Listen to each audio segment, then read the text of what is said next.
It was like a stage play. Pools of light from torches held aloft, thousands of voices singing Nazi chants, and in the middle of it all, the chosen man, unable to hide his emotion behind pursed lips, cheered on enthusiastically by the crowd. On the day that Hitler came to power, I could count on my fingers the number of acquaintances who were capable of predicting the catastrophe that Germany was running towards. On January 30th, 1933, the aging President Hindenburg gives into pressure and names Adolf Hitler Chancellor. The world's capitals are stunned and seek to find out as much as possible about this mysterious new head of state. In those days, the eyes and ears of the great nations are their ambassadors. In Berlin, the most conspicuous of them is the unruffled French ambassador André François Poncet, seen here with his wife Jacqueline in a rare personal archive. François Poncet, a cultivated man from the bourgeoisie and former minister, runs his embassy in lavish luxury in the heart of the capital. Being bilingual meant that he can converse in German with Hitler. He and his fellow ambassadors, the Italian Vittorio Cerruti and his wife, the American Dodd, or the British Sir Eric Phipps, are in the best place to observe Nazism. At the beginning, the Nazis are happy to tolerate this high-class clique with their endless dinners and receptions, but it won't take long for the atmosphere to deteriorate. The ambassadors will turn into whistleblowers, whose alerts fall on the deaf ears of their governments. Their secret dispatches and personal archives resonate today as the chronicle of a war foretold.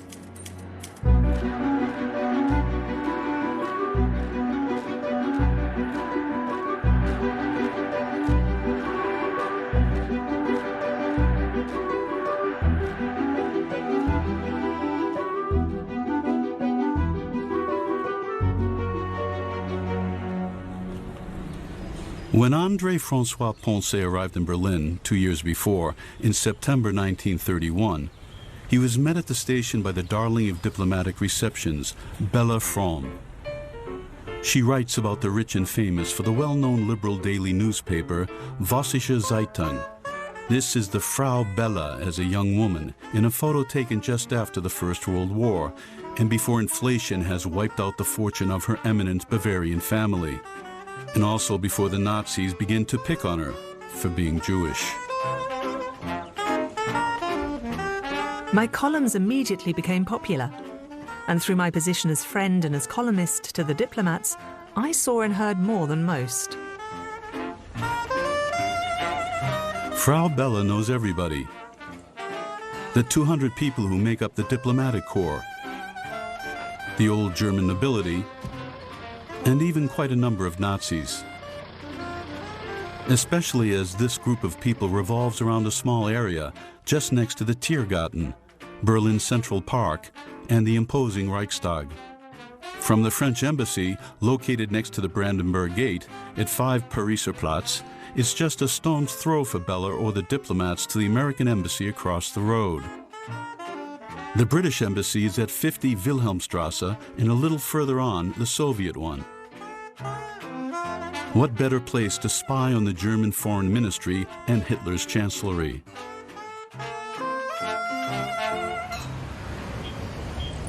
February 7th, 1933. The diplomatic corps is buzzing. They are about to meet with Hitler, the ex-World War I corporal, now head of the government.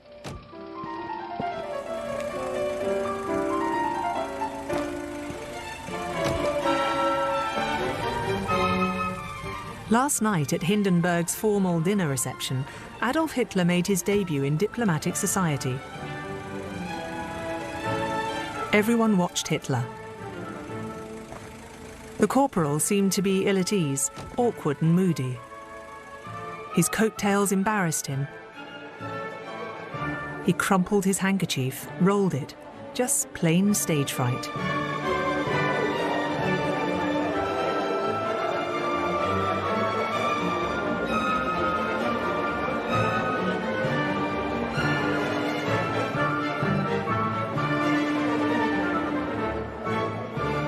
The scene was a brilliant one, and in all the large company there were but 2 Jewish women, Maria Chinchuk and Elizabeth Cerruti, the wives of the Russian and Italian ambassadors. And I was the 3rd non-Aryan.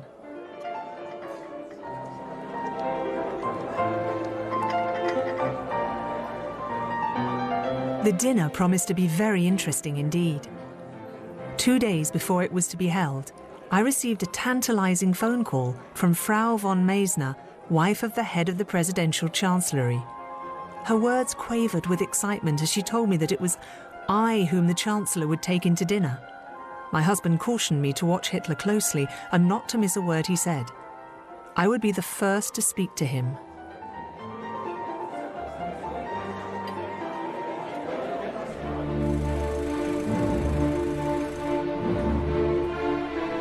Herr Hitler comes across as an unremarkable man of average size.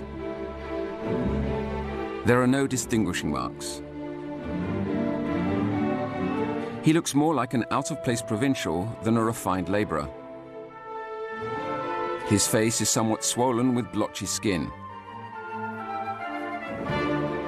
His vivid black eyes offer a fixed and dark stare.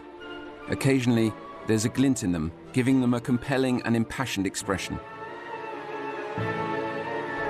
He rolls his R's, and his way of speaking is blunt and uncultured.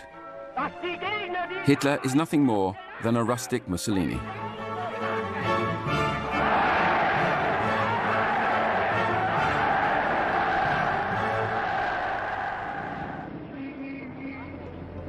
The ambassadors have followed the rise of the Nazi troublemaker since the Weimar Republic.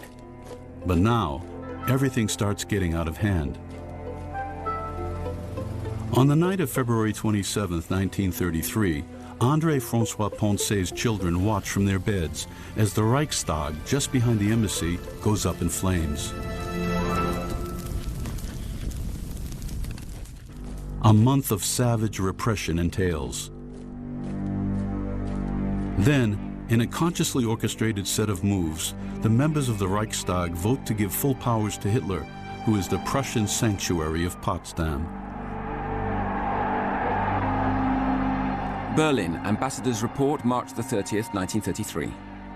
The morning after the day of Potsdam, the Reichstag divested itself of all power. It's important to highlight the flawless and ruthless strategy by which parliamentary legislation facilitated dictatorship.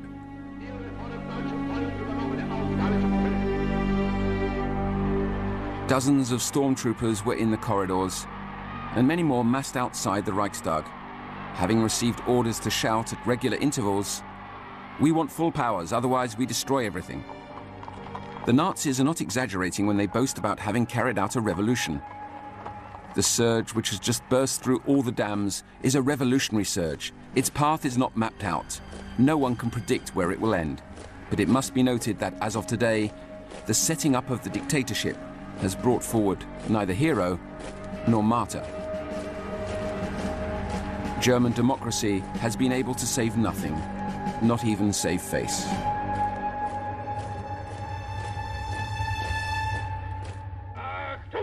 Militant communists and social democrats, as well as a handful of Jews, are thrown into the first concentration camps, officially opened at Dachau near Munich, in Oranienburg near Berlin. The word Gestapo, the secret state police, becomes synonymous with terror.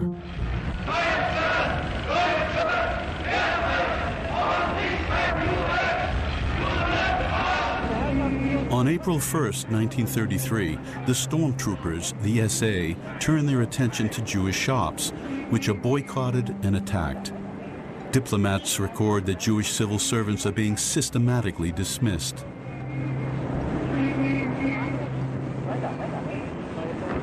Mid-July 1933. Hitler has been in power for 6 months when Frau Bella entertains the recently appointed American ambassador, William Dodd, and his family. For want of more qualified candidates, U.S. President Roosevelt appointed an historian with absolutely no diplomatic experience for this strategic post. As to high diplomacy, I am not the kind. I simply am not the sly, two-faced type so necessary to lie abroad for the country. Who would care to live in Berlin the next 4 years?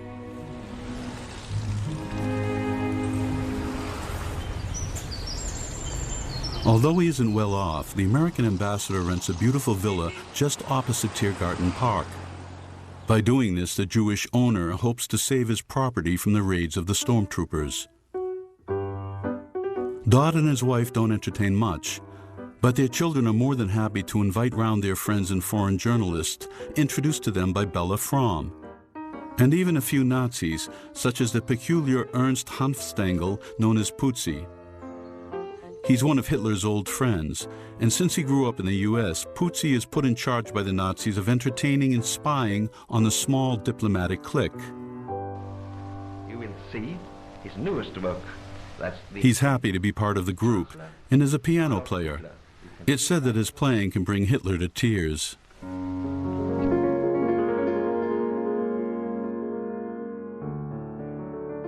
I was in close contact with Dodd, the American ambassador in Berlin. In those days, there ought to have been a robust millionaire occupying the post, capable of competing with the crazy extravagance of the Nazis. But instead, the US was represented in Berlin by a self-effacing minor civil servant who thought he was still on university campus. Dodd's trump card was his daughter, who was blonde and beautiful, and with whom I struck up a good relationship. Sculptor, the German sculptor Joseph Thorak. The youth are bright-faced and hopeful. They sing with shining eyes and unerring tongues. Wholesome and beautiful lads, these Germans. Good, sincere, healthy, mystic, brutal, fine, hopeful, capable of death and love. Deep, rich, wondrous and strange beings. These youths of modern swastika Germany.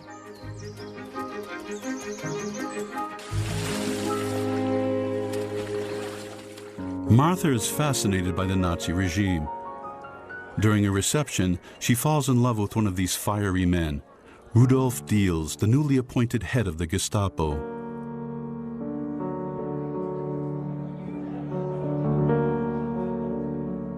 He had the most sinister, scar-torn face I've ever seen. A cruel, broken beauty. He was often round visiting our house, for he was trying to appease the United States. The cozy neighborhood of embassies is well protected, but in the rest of the country, the Nazi stranglehold is unrelenting. Brecht, the Nazi who was forced upon our newspapers, came into the office to have his manuscript edited and put into printable shape. He asked me to give him a lift to the Grunwald. He spills so much party and political gossip that he really interested me. He spoke a great deal about the rate at which we were rearming. Those fellows crash like flies, he said. But there are plenty of them, and they get commissioned as soon as they finish school.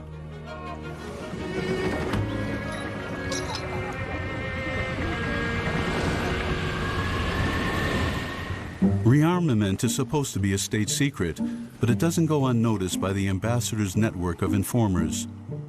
Sir Eric Phipps, the British ambassador, who is highly critical of the Nazis, tells Hitler what he thinks about it. I was received for the first time by the Chancellor this morning. I remarked that, however materially Germany might have disarmed, it struck the foreign observer that spiritually she was very heavily armed. Herr Hitler burst into an eloquent torrent of protestation. He declared that what foreign observers thought was military feeling was merely a well-disciplined attitude against communism. My several interpolations could only be made when the Führer paused to take a breath. At times, he resembled an automaton. November 12, 1933. Hundreds of packed polling stations. Hitler has called a referendum in order to approve Germany's withdrawal from the League of Nations. The result was a foregone conclusion. The votes needn't have been counted. This poll was a farce. My ideas about Hitler were very clear, even before I was posted to Berlin. But I at least expected to find reasonable people around him. I was horrified to discover that the whole lot of them were just a gang of criminals and cowards.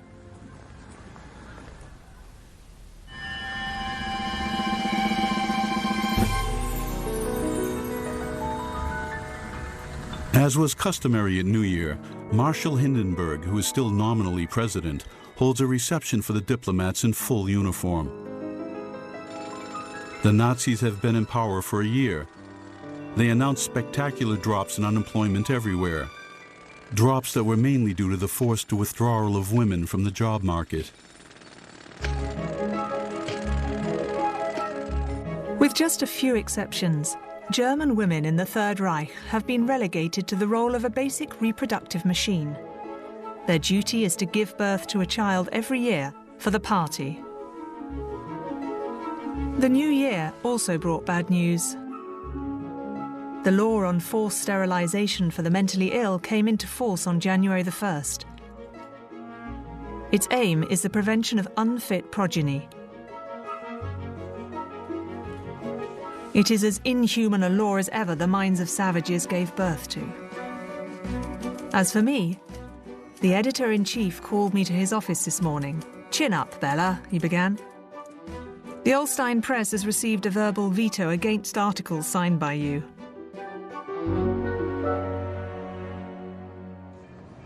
March the 7th.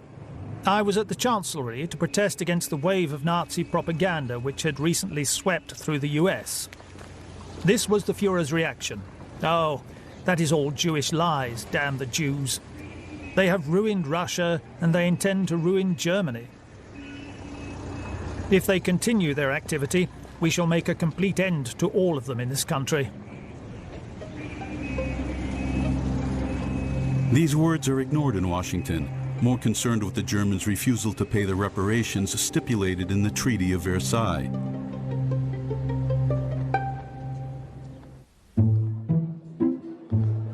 Meanwhile, the high life continues unabated, with more down-to-earth problems. Hitler is a renowned vegetarian.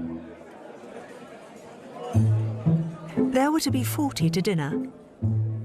There was some difficulty in choosing dishes for the Chancellor, who never touched meat and disliked fish.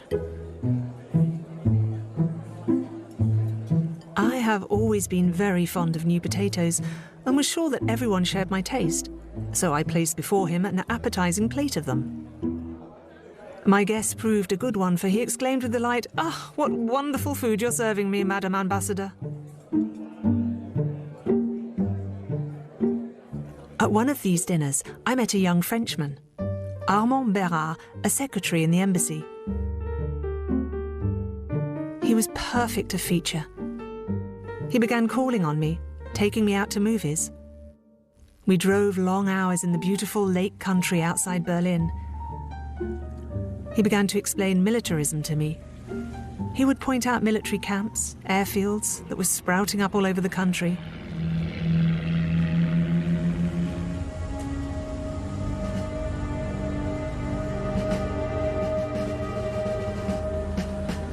There began to appear before my romantic eyes a vast and complicated network of espionage, terror, sadism and hate, from which no one, official or private, could escape.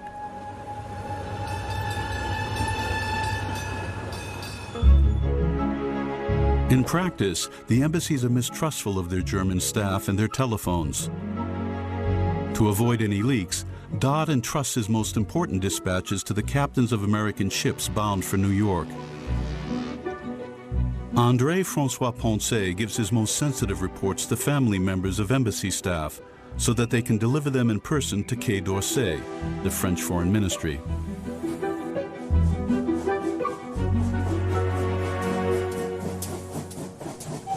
Every day, dozens of encrypted telegrams. The ministry at Quai d'Orsay clearly disapproved that these dispatches ran to 20 or 30 pages, contrary to standard practice. My excuse was that the Third Reich and its government were not subject to standard practice. They fully intended to overturn the moral and intellectual codes on which our civilized world has been based. They claimed to want to drive out Christianity for good and replace it with a new religion, racism. No area of public or private life was exempt from their onslaught. The law, the arts, the sciences, education, and the family all came under attack. There was plenty to write about.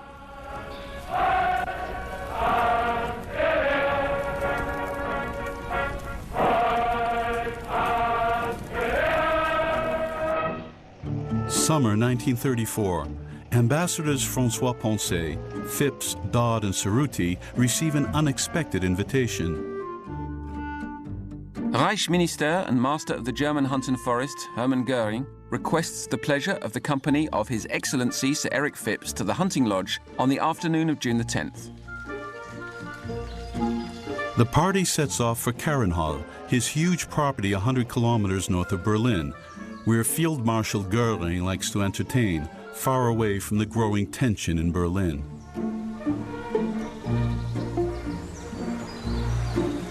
Our host, as usual, was late, but eventually arrived in a racing car driven by himself. He was clad with top boots and a large hunting knife stuck in his belt. General Göring opened the proceedings by a lecture delivered to us on the outskirts of the bison enclosure in a stentorian voice.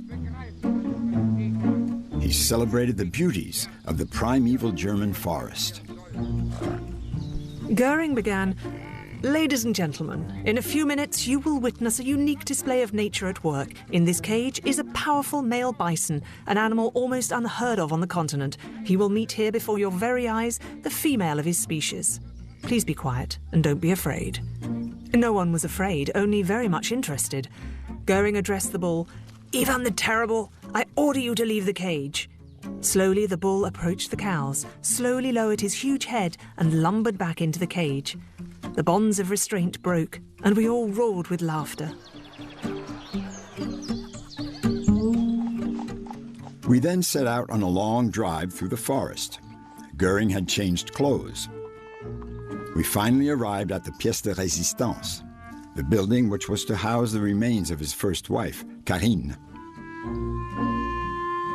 The whole proceedings conveyed a feeling of unreality.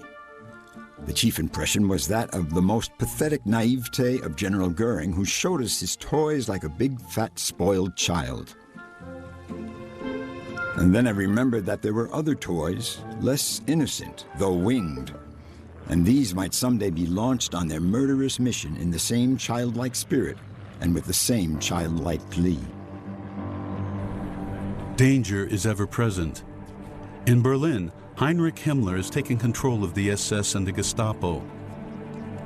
Rudolf Diels, Martha's lover, begins to realize that he is expendable.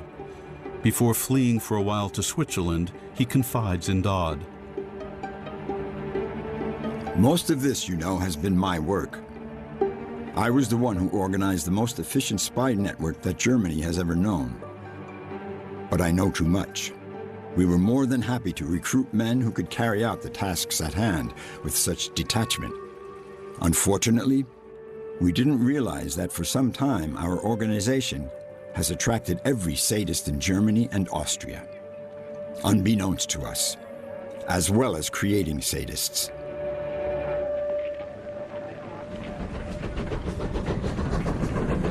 Meanwhile, Martha has found herself a new lover. The Soviet advisor and spy, Boris Vinogradov, an extremely handsome and well-informed man. Saturday, June the 30th was as beautiful and warm as we had yet had in Germany. I determined to spend the day on the beach, imitating the German habit of acquiring a sunburn as early as possible in the season. We drove to a lake near Wannsee.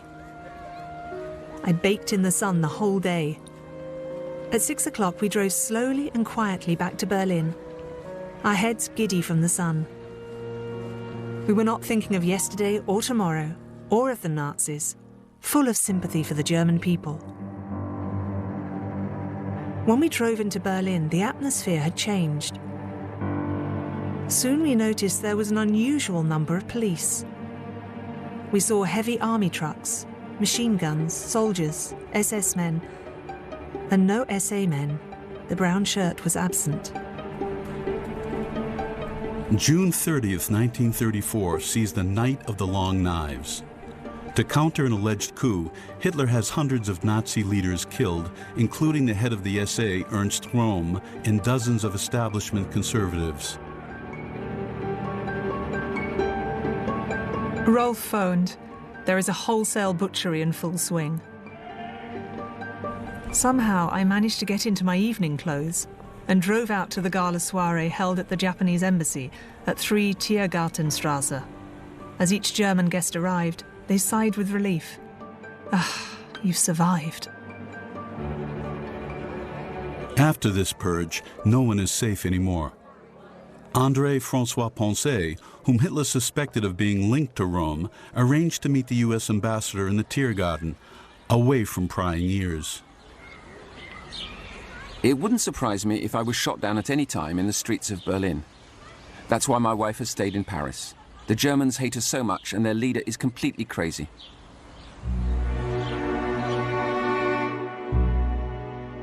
The elderly President Hindenburg passes away on August 2nd, 1934. Henceforth, Hitler combines all the functions. In spite of the assassinations, and in spite of the alarmist dispatches, not a single country recalls their ambassador. 1935. For the first time, it's the Führer himself who receives the diplomat's New Year's wishes. The frenzy has died down. Berlin displays a superficial and often extravagant normality. Reich Minister of Aviation, Hermann Göring, humbly informs you of his marriage to Madame Emmy Sonnemann, state actress, on Friday the 12th of April.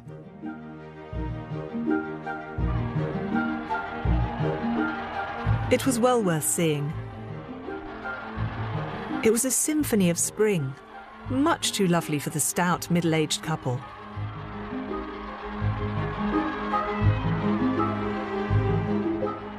Göring received some sumptuous gifts: property, a yacht, and a sword with a golden hilt. André François Poncet records that Göring, the regime's number 2, also received a squadron of 28 planes.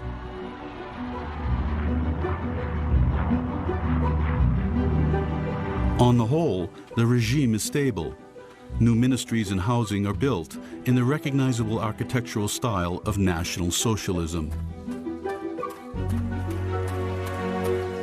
François Poncet's report from July the 24th, 1935. Summer camps of the Hitler Youth.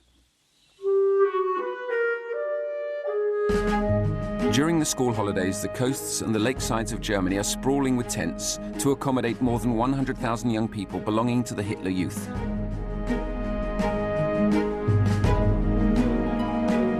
The camps are basically a school for Hitlerism. There are no outside influences. No families are allowed in, nor any religion. The prevailing racial ideas are taught here. The Aryan type, the hero, is being constructed in the camps, in the open air and sunshine. The camps also resemble barracks in other ways. Germans have become soldiers even in peacetime.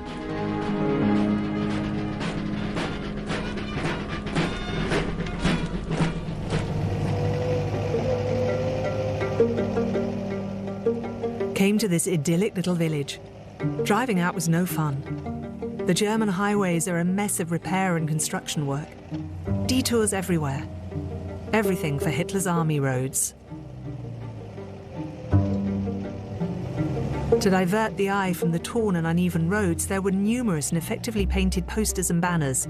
Hitler, work, bread. Thanks to our Führer. And entering the villages on the shop fronts We don't serve Jews.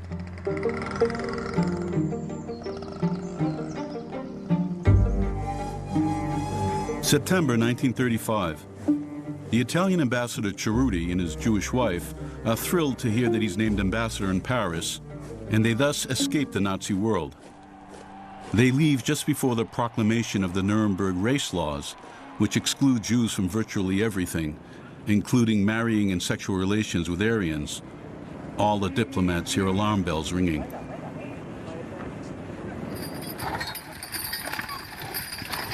The German provinces have returned to the Middle Ages, when any carnal exchange between Jews and Christians was considered sacrilegious. Jews are terrified. They only have one thought in mind, and that's to flee the country that considers and treats them as lepers. The consulates have already reported the first signs of this latest exodus.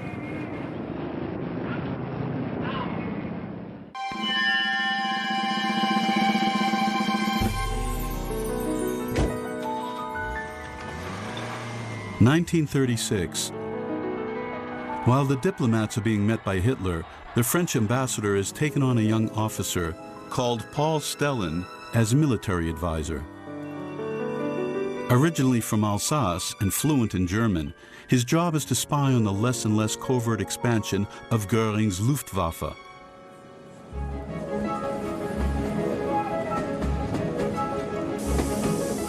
I already knew many things about Berlin when I arrived at Friedrichstrasse train station. Addresses of restaurants, nightclubs, country inns and other discreet places. More difficult to find than in France, and probably a lot less pleasant. I had to learn to watch and listen and to seek out information from the highest-ranking authorities in power. It was quite easy, having attained this intelligence, to realize that serious plans were being prepared and were ready to be unleashed.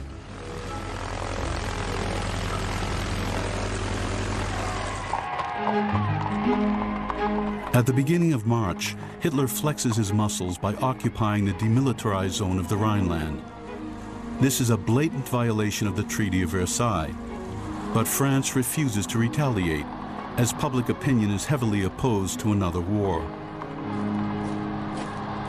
In the eyes of the world, we'd been beaten without a fight by the brand new young German army. The last chance of hitting back decisively at the National Socialist regime and of keeping the peace had disappeared.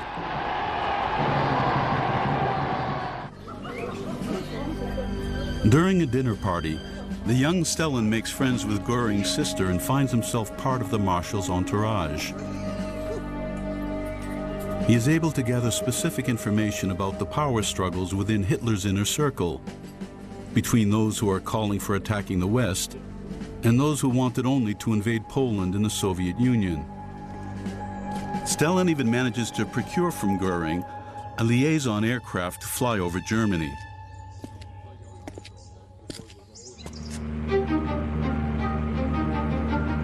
The ease with which I was able to use the plane, which had been made available to me on Göring's approval, was astonishing. From Saturday to Monday, I flew to the beach or to the mountains to watch artistic, tourist or sporting events. Each trip gave me the chance to observe what we wanted to observe. The layout of the areas to the east and north of Berlin, and how far advanced the road and rail networks were.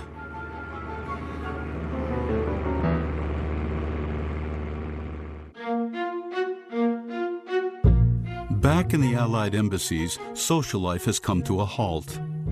The Western diplomats feel more and more isolated and ostracized. During the summer, André François Poncet and his family take refuge in their country home outside Berlin.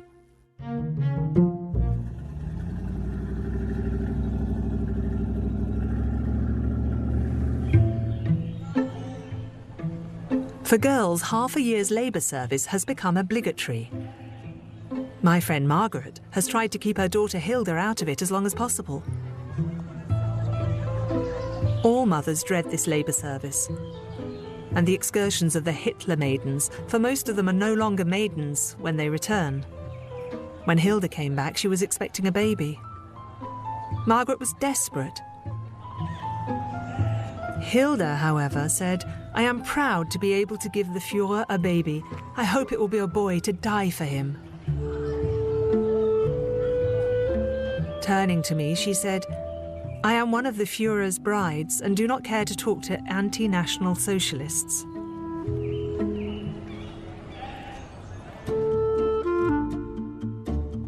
Reich Minister of Propaganda, Dr. Goebbels, and the National Youth Leader, Baldur von Schirach, kindly request your presence for the opening of the 11th Olympiad on August the 1st at midday. While Hitler is sending his air force to support Franco in Spain, the Olympic Games seem like an enchanted interlude. Report, August the 2nd, 1936, Berlin Olympics. The city has been awash in a party atmosphere for the last week. Since the outset, Hitler and his chiefs have understood the advantages and benefits from hosting the Olympic Games. They brought the Games under state control. Chancellor Hitler was accompanied by his cortege of officers and members of the Olympic Committee, with their hats off as he descended the monumental stadium steps to the applause of 120,000 people. He looked for all the world like a victorious emperor at the height of his glory.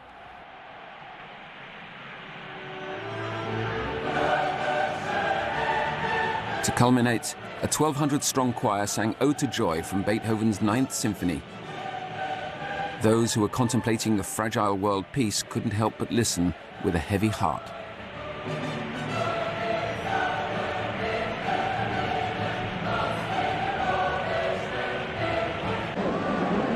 The swastika is everywhere, and so are the black and brown uniforms. The lack of sportsmanship of Germany's first man is disgusting, and at the same time fascinating.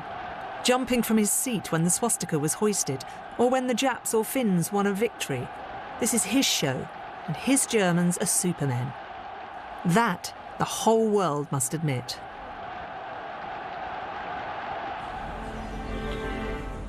In a month, all these foreigners will have returned to their countries. They'll be singing the praises of the Third Reich in each of their languages. They won't have seen the middle classes getting poorer, nor the lowering of workers' standards of living. They'll know nothing of the concentration camps, of the tyranny of the Gestapo, of the systemic denunciation within government, of the outrageous partiality of the justice system, of the stifling of opinions, and of the gradual paralysis of intelligent, critical thought.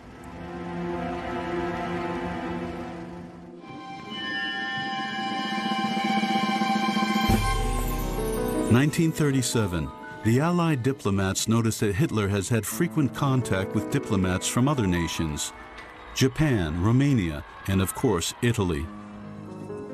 Faced with this tension, some countries play the conciliation card by recalling their most critical diplomats.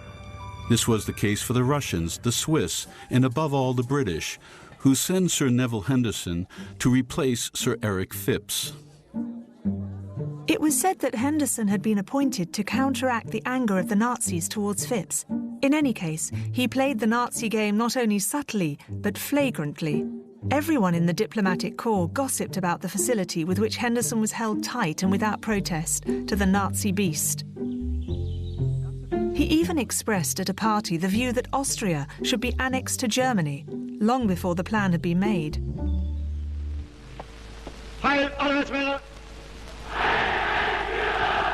The result is that in the autumn of 1937, Henderson is the first Westerner to accept an invitation to the Nuremberg rally, which has previously always been boycotted by the Allies. The rest of the diplomats followed suit, joining the grand Nazi congregation. French Embassy report Nuremberg rally. Bombastic spectacle. An astonishing number of monumental choreographed parades. The apotheosis of the army merged with the deification of the Führer, a sort of messiah of the German race, thanks to whom the Reich would be able, after a long period of humiliation, rise up and proudly show its face.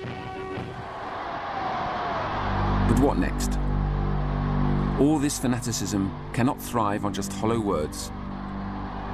When the Minotaur has devoured all its internal enemies, it will have nothing left to feed on. And so how will it behave?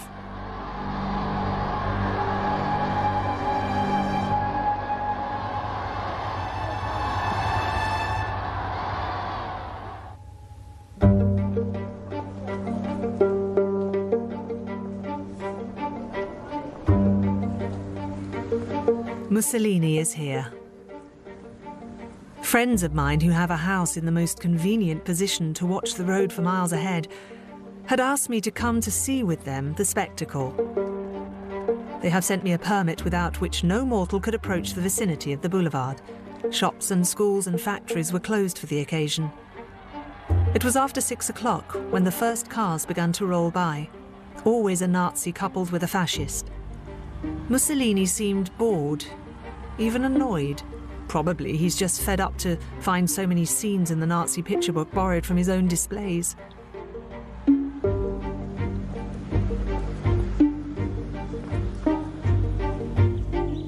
At Christmas, it's the turn of the uncompromising Dodd to be recalled to the U.S. The Nazis had ostracized him.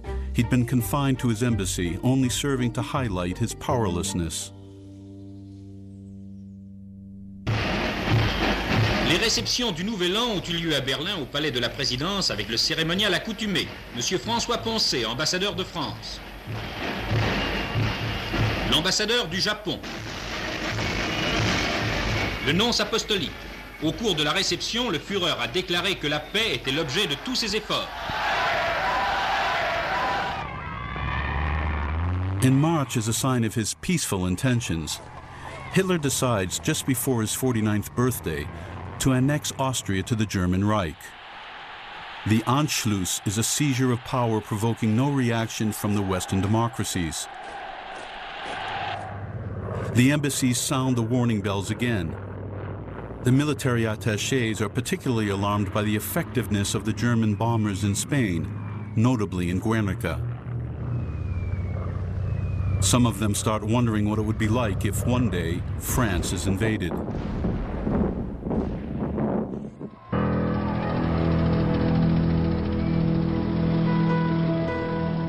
On April the 20th, 1938, for Hitler's birthday, our ambassador was awestruck by the parade of tanks and armoured vehicles. In his inimitable style, he imagined a surge of German armoured divisions across Belgium, deployed along the border with France from north to south. He imagined the chaos created in our own armies, which had been trained for a completely different type of combat, and the ensuing panic amongst the distraught population taken by surprise. The vast majority of German forces would follow on and occupy the whole of the country without any resistance. François Poncet's prophetic telegram made Chief of Staff General Gamelin smile. He criticized the ambassador for playing war games.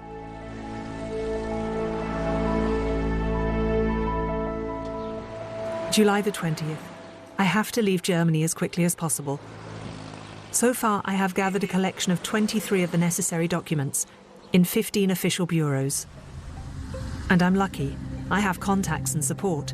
I simply can't imagine how other emigrants ever managed to overcome the abyss of deliberate difficulties. Frau Beller is on a direct threat. She finally obtains her visa for the U.S. As she leaves the consulate, she sheds bitter tears on the Pariser Platz.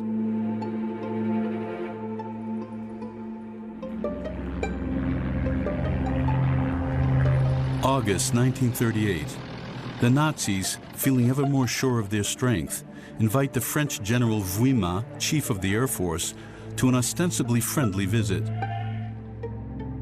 Their real aim is to destabilize the French. The program began with a set of routines carried out by a large number of fighter planes of all types. For the French officers, the most novel part was the dive bombing carried out by around 50 planes over fixed targets and on decommissioned moving vehicles pulled by cables. This came as a surprise to General Vuillemin, which would tend to prove that no one in Paris had taken much notice of anything that I'd written on the subject. Vuillemin told our ambassador that he feared that our air force would disintegrate within a fortnight if it came up against the Luftwaffe, whose strength and training he'd just witnessed.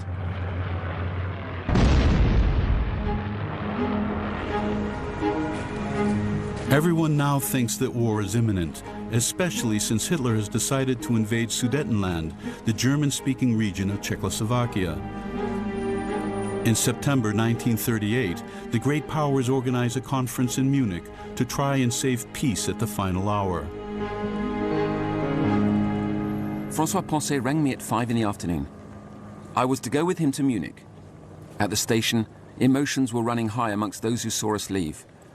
Madame Attalico, the wife of the Italian ambassador, rushed up to François Poncet and embraced him. "You have to save the peace. We Italians love France." These words came out in sobs.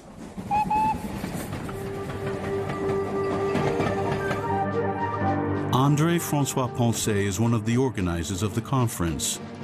But what makes it special at the time is that the heads of state themselves make the journey to help solve the crisis. The conference also marks the beginning of the end of the embassy's eminence. Prime Minister Chamberlain and his ambassador Henderson, as well as President Daladier and his team, are ready for anything. The discussions were exhausting. A final agreement is reached at 2 in the morning. The Czechs are locked out. The next morning, they find out that they've been betrayed by London and Paris. Hitler is allowed to annex Sudetenland with virtually no resistance.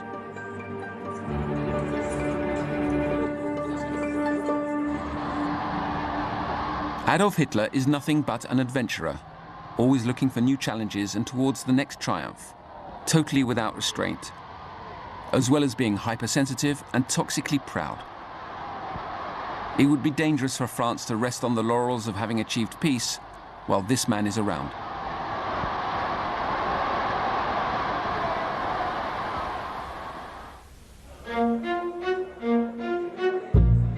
In François Poncet's view, the Munich conference only serves to gain time. He reluctantly accepts being posted to Rome. While the whole of Berlin is eager to be seen at his leaving party, he attempts to convince Mussolini not to follow Germany blindly into war.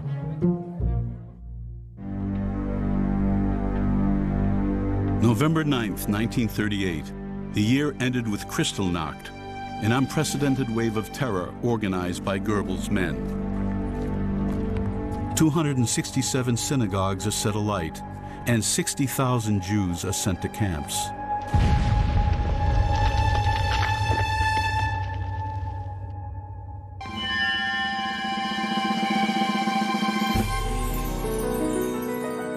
In 1939, Hitler's new chancellery, with 1,000 rooms a stone's throw from the British embassy, is now ready. As every year, the papal nuncio reads out each diplomat's declaration. Then it's Hitler's turn to salute the neat lineup of ambassadors. On the outside, the city of Berlin is both the same as and yet different from what it was in 1933. The soirees, the parties, and the receptions continue unabated. But now it's the Friends of the Axis whom Berlin entertains. In March, the inauguration of a Japanese cultural exhibition. In April, the visit of a Hungarian minister. In May, the signature of a military pact between Berlin and Rome. And finally, in June, a triumphant welcome for the victors of the Spanish Civil War, amidst an increasingly military backdrop. Summer 1939.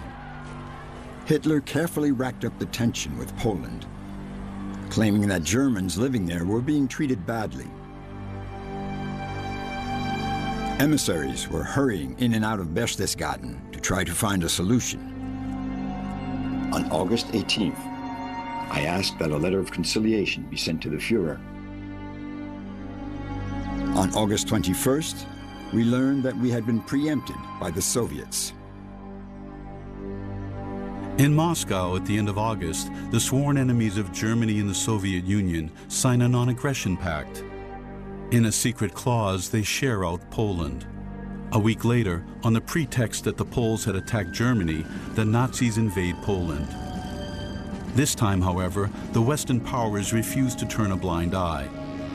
Great Britain evacuates its last remaining diplomats by boat, and France puts theirs on a special train to Switzerland. On September 4th, after years of backing away, France and Britain declare war on Germany.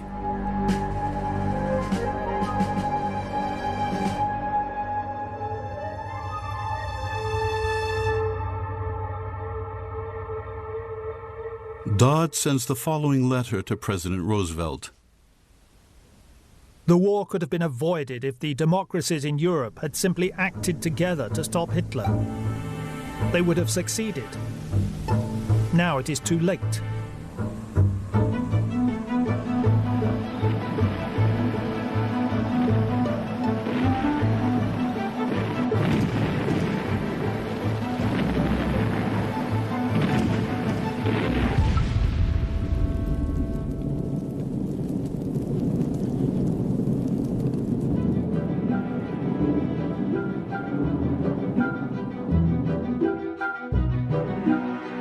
The outbreak of war is not the end of the story.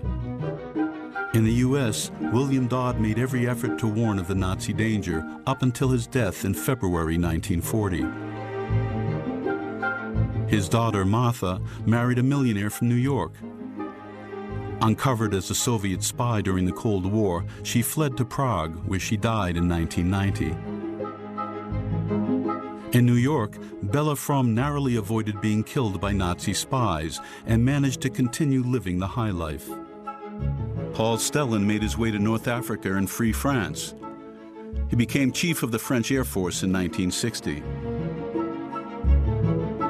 André François Poncet was kept hostage by the Nazis until the end of the war and returned to Germany as High Commissioner in 1945 and then as ambassador in Bonn until 1955. Later, copies of the numerous reports he sent to Quai d'Orsay, the French Foreign Ministry in Paris, were found in a hiding place under the ruins of Pariserplatz.